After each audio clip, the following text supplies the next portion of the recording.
தமிழ்நாட்டின் புதிய சிஎம்மாக பதவியேற்றிருக்கக்கூடிய தளபதி விஜய் அவர்கள், முன்னாள் முதலமைச்சர் மு.க. ஸ்டாலின் வந்து நேர்ல போய் பார்த்துருக்காங்க. அவங்க வீட்டுக்கு போகும்போதே உதயநிதி ஸ்டாலின் வெளியிலே நின்று கட்டி அணைச்சு வீட்டுக்குள்ள கூட்டிட்டு போயிருக்காங்க. போகும்போது ஸ்டாலினும் வந்து விஜய் கைய புடிச்சு வீட்டுக்குள்ள கூட்டிட்டு போயிருக்காங்க. ஸோ இந்த மாரி பதவிகள் வந்து தொண்டர்களிடையும், தமிழ் மக்களிடையும் வந்து நிறைய ஒரு நிகழ்ச்சிய வந்து ஏற்படுத்தியிருக்கு. அது மட்டும் இல்லாம தன்னுடைய வலைதள பக்கத்துல மு.க. ஸ்டாலின் என்ன சொல்லியிருக்காருன்னா, மாண்புமிகு தமிழ்நாட்டின் முதலமைச்சர் ஜோசப் விஜய் அவர்களுக்கு என்னுடைய மனநிறைந்த வாழ்த்துக்களையும் ஆலோசனையும் குடுத்துருக்கேன். அவருடைய பணி சிறக்க என்னுடைய வாழ்த்துக்கள் அப்படின்னு சொல்லியிருக்காரு.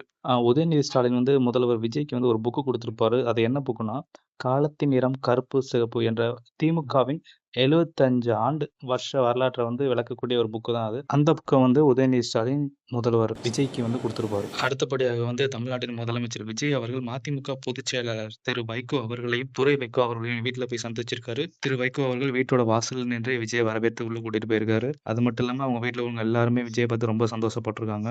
சில பெண்கள் விஜய்க்கு வீட்டுக்குள்ளே வந்து திசை சுத்தியிருக்காங்க. அந்த பெண்ணுக்கு விஜயும் மறுபடியும் திசை சுத்தி போட்டிருக்காரு. அதெல்லாம் பார்க்கும்போதே ரொம்ப நெகிழ்ச்சியா இருக்கு.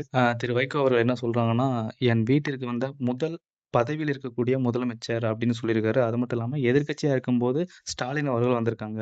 ஸோ இந்த மாரி விஜய் வந்து பெருமைப்படுத்தியிருக்காரு. ஸோ இந்த மாரி விஜயோட செயல்கள் வந்து ஒரு அரசியல் நாகரிகம் மற்றும் நாகரிக முதிர்ச்சிய வந்து குறிக்கிறது அப்படின்னு திரு வைகோ அவர்கள் சொல்லியிருக்காங்க. 2 பேரோட சந்திப்பு முடிஞ்சதுக்கப்புறம் முதலமைச்சர் விஜய் அவர்கள வந்து அவரோட கார் வர வந்து வழி அனுப்பி வச்சிருக்காரு வைகோ அவர்கள். அங்கேருந்து போறதுக்கு முன்னாடி திரு வைகோ அவர்கள் காதுல வந்து முதலமைச்சர் விஜய் வந்து ஒண்ணு சொல்லியிருப்பாரு. அது என்னன்னு கேட்கிறப்போ என்ன சொல்றாருன்னா, என்னோட பேச்சு வந்து அவர் ஒரு பெரிய ஃபேன்னு சொன்னாரு. என்னோட பேச்சுலாம் அவருக்கு ரொம்ப பிடிக்குமா, இந்த மாரி கருத்த வந்து தெரிவிச்சிருக்காரு. அரசியல் பிரச்சாரத்தின் போது தன் மீது பல்வேறு விமர்சனங்களை வைத்த சீமான், அதாவது நாம் தமிழர் கட்சியின் ஒருங்கிணைப்பாளர் சீமானை வந்து முதலமைச்சர் சிஎம் விஜய் அவர்கள் சந்திச்சிருக்காங்க. சீமான் அவர்கள் வீட்டுக்கே சென்று அவரிடம் வாழ்த்துக்கள் பெற்று கொஞ்ச நேரம் 2 பேரும் பேசிட்டு அதுக்கப்புறம் வெளிய வந்திருக்காங்க.